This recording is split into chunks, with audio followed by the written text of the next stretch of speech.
الله من الشيطان الرجيم بسم الله الرحمن الرحيم إنا نحن نزلنا الذكر وإنا له لحافظون இந்த குர்ஆனை நாமே இறக்கினோம் وإنا له لحافظون இதனை நாமே பாதுகாப்போம் 15வது அத்தியாயத்தில் 9வது வசனத்திலே இந்த குர்ஆனை பற்றி அல்லாஹ் சொல்லும் பொழுது, இந்த குர்ஆனை நாம் தான் இறக்கிறோம். முகமது என்பவர் பெரும் கவிஞர் அல்ல, அவர் பெரிய ஞானம் பெற்றவர் எல்லாம் கிடையாது, உங்களை போன்ற இலக்கியவாதி அல்ல. அவர் சாதாரணமான ஒரு மனிதர் தான், எழுதவோ படிக்கவோ தெரியாத ஒரு சாதாரண மனிதர். அவருடைய நாவிலிருந்து இப்படிப்பட்ட அற்புதமான இலக்கிய நயத்துடன் வரக்கூடிய இந்த வசனங்கள் எல்லாம் உங்களுக்கு ஆச்சரியத்தை ஏற்படுத்துகின்றது என்றால் அது உண்மையில் ஏற்படுத்தத்தான் செய்யும். ஏனென்றால் இன்னா நஹ்னு நஸ்ஸல்னா திக்ர, இந்த குர்ஆனை யார்? உங்களுடைய மனித கரங்களால் எழுதப்பட்டது அல்ல, இது இறைவனால் அருளப்பட்ட வேதம் சொல்லிட்டு அடுத்து மிகப்பெரிய ஒரு இந்த உலகத்துக்கே இன்னும் கியாமத் வரைக்கும் வரக்கூடிய மக்களுக்கு மிகப்பெரிய சான்றாக ஒரே ஒரு வார்த்தையை சொல்லி முடிக்கின்றான், வைன்னா லஹு லஹாஃபிதூன். இந்த குர்ஆனை நாமே பாதுகாப்போம், இந்த குர்ஆனை நாமே பாதுகாப்போம். இப்ப இதற்கு முந்தைய வேதங்களை எல்லாம் தௌராத், இன்ஜீல் போன்ற வேதங்களை அல்லாஹ் தான் இறக்கி வைத்தான். ஆனால் அதனுடைய பொறுப்பை யாரிடத்தில் கொடுத்தார் என்று சொன்னால், அன்றைய காலத்தில் வாழ்ந்த அந்தந்த உலமாக்கள் இருப்பாங்கல்ல, ஃபாதர்மார்கள், பெரிய பெரிய புரோகிதர்கள், பண்டிதர்கள், அவரிடத்தில் அதை அல்லாஹ் ஒப்படைத்தான். அதெல்லாம் சொல்லினா, இன்னா அன்ஸல்னா தௌராத ஃபீஹா ஹுதன் வ நூர் யஹ்கும் பிஹன் நபிய்யூன அல்லதீன அஸ்லமு லில்லதீன ஆமனு வல்லதீன ஹாது வன்னஸாரா வஸ்ஸாபீன் மன் அஸ்லம் லில்லதீன ஹாது வர்ரப்பானியீன வல் அஹ்பார் பிமஸ்தஹ்ஃபிது மின் அஹ்லில் கிதாப் மின் கிதாபில்லாஹ். அல்லாஹ்வுடைய வேதத்தை பாதுகாப்பதற்கு அவர்களிடத்திலே பொறுப்பை ஒப்படைத்தார். யாரிடத்தில்? அந்த யூத நஸ்ரானியுடைய ஆலிம் இருப்பார்கள் அல்லவா, பெரும் பண்டிதர்கள், அந்த ஃபாதர் மரத்தை அல்லாஹ் ஒப்படைத்த, இதை நீங்கள் பாதுகாத்து சரியாக கொண்டு வர வேண்டும் என்று. ஆனால் பாதுகாத்தார்களா? கிடையாது. அதை என்ன செய்தார்கள்? அவருடைய வேதங்களிலே கை வைத்து மாற்றினார்கள். சுயநலத்துக்கு தோதுவாக அதை என்ன செய்தார்கள்? கூடவும் குறைச்சும் செய்தார்கள்.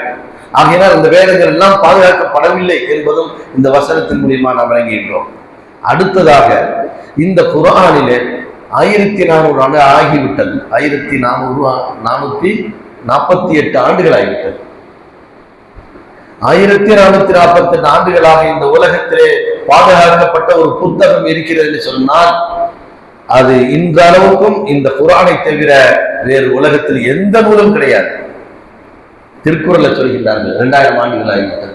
ஆனால் திருக்குறளை இடையில் தான் அதை என்ன செய்தார்கள்? அங்கு இங்கும் தேடி எடுத்து கொஞ்சம் ஆவணங்களை வைத்துக் கொண்டு, சில ஓலைச்சுவடிகளை வைத்துக் கொண்டு, இதுதான் என்ன செய்தது திருக்குறள் என்று வடிவமைத்து கண் கொடுத்தார்கள்.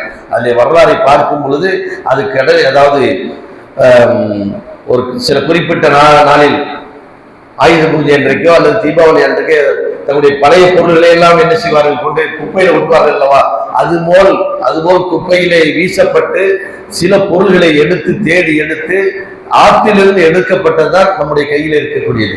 அதில் எத்தனை சென்றது, எத்தனை இருக்குது, இடைச்சொல்கள் எத்தனை, திருவள்ளுவரை யார் என்பதும் யாருக்கும் தெரியாது. இப்ப இருக்க உருவம் இருக்குல்ல, இதெல்லாம் திருவள்ளுவர் கிடையாது. ஒரு 60 ஆண்டுகளுக்கு முன்னாடி அண்ணாதுரை ஆட்சி செய்யும் அந்த காலகட்டத்தில் ஒரு உருவத்தை வரைந்து இவர் தான் திருவள்ளுவர் அப்படின்னு கேட்டாங்க. அப்ப இந்த திருக்குறள் எப்படி இருக்கும்? அப்படித்தான் இருக்கும். ஆனால் இந்த அல் குர்ஆனில் உலகத்துல எங்கு நீங்கள் சென்றாலும் சரி, எந்த நாட்டில் எடுத்தாலும் அந்த நாட்டில் அல் குர்ஆன் ஒரே ஒரு குர்ஆன் தான் இருக்கும். பிரதிகள் நிறைய இருக்காது. பைபிளை போன்று 70க்கும் அதிகமான பிரதிகள் இருக்கு. இந்த குர்ஆன் ஒன்றுதான் அல்லாஹ் அன்றிலிருந்து இன்று வரைக்கும் அந்த மொழி பேசப்படக்கூடிய மொழியாகவும் இருக்கின்றது. திருக்குறளை இப்ப நம்ம படிச்சோம்னா நமக்கு விளங்காது, அதுக்கு ஒருத்தர் என்ன செய்யணும்? விளக்கம் கொடுக்கணும். ஆனா இந்த குர்ஆனை ஒரு அரபி தெரிந்தவர் படித்தால் அதற்கு அதனுடைய பொருளை விளங்கி கொள்ளலாம். அதே போன்று பைபிளாக இருக்கட்டும், மற்ற வேதங்களாக இருக்கட்டும், அதனுடைய மூல மொழி இருக்கின்றதா என்று சொன்னால் கிடையாது. அதற்கு பிற்காலத்தில் வந்தவர்கள் எழுதி வைத்தவர்கள் தான். ஆகையினால் மூல மொழியில் எழுதப்பட்ட அந்த திருக்குர்ஆனை இன்று வரைக்கும் பாதுகாக்கப்பட்டிருக்கின்றது. இஸ்தான்புல் என்ற துருக்கி நகரத்துடைய தலைநகரத்திலையும் ரஷ்யாவுடைய தலைநகரத்திலையும் மாஸ்கோவிலையும் என்ன செய்யப்பட்டிருக்கின்றது? இந்த அல் குர்ஆன் பாதுகாக்கப்பட்டிருக்கின்றது. அதை போன்று அல்லாஹ் குர்ஆனிலே ஒரு வசனத்தில் சொல்லும் பொழுது மிக அற்புதமான ஒரு வசனம், அது 41-42 41 அத்தியாயம் 41-42 வசனத்திலே சொல்லும் பொழுது அல்லாஹ் சொல்கின்றான், இன்னல்லதீன கஃபரு பிஸ்ஸிக்ரி லம்மா ஜாஅஹும், இந்த குர்ஆன் வந்த பொழுது இந்த குர்ஆனை அவர்கள் மறுக்கின்றார்கள். வைன்னஹு லகிதாபுன் அஸீஸ், இது மகத்துவமிக்க வேதமாக இருக்கின்றது, இதை வெல்வதற்கு யாராலும் முடியாது. அசீஸ் என்ற வார்த்தை எல்லாம் பயன்படுத்த, இந்த கிதாப், இந்த வேதம் வெல்ல முடியாது. இந்த வேதத்தை வெல்வதற்கு உலகத்தில் எந்த வேதமும் கிடையாது, யாரும் எழுத முடியாதுன்னு சொல்லிட்டு லா யஅதீஹில் பாத்தில் மின் பைனி யதைஹி வலா மின் கல்ஃபிஹி, அதற்கு முன்னும் சரி பின்னும் சரி ஒரு காலத்திலும் இதில் இடைச்சொல்கள் நுழையவே செய்யாது. எந்த இடைச்சொல்களும் என்ன செய்யாது, இந்த குர்ஆனிலே நுழைக்க முடியாது.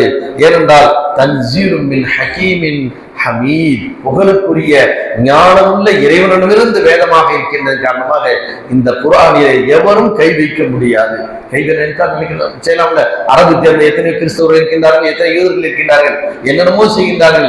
ஏன் இந்த குர்ஆனை வேற ஒன்று ஏதாவது ஒரு இடைச்சொல்களை உள்ளே நுழைத்து விடலாம் அல்லவா? ஆனால் நுழைக்க முடியாது. காரணம், லட்சக்கணக்கான மனிதர்கள் இந்த குர்ஆனை மனனம் செய்த ஹாஃபில்கள் இருக்கின்றார்கள். மற்ற எந்த வேதத்தையும் மனனம் செய்த ஹாஃபில்கள் கிடையாது. இதுதான் அல்லாஹ்வுடைய அற்புதங்களில் இது ஒன்று. எனவே அல் குர்ஆனை நாம என்ன செய்யறோம், மிகப்பெரிய வேதத்தை பெற்ற இந்த சமுதாயம் எப்படி இருக்குது, மையத்துக்கும் போனதுக்கும் வந்ததுக்கும் காசுக்கு வரக்கூடிய சமுதாயமாக மாறிவிட்டது. அல்லாஹ் நம்மை பாதுகாப்பானாங்க. சுப்ஹானக்கல்லாஹ்.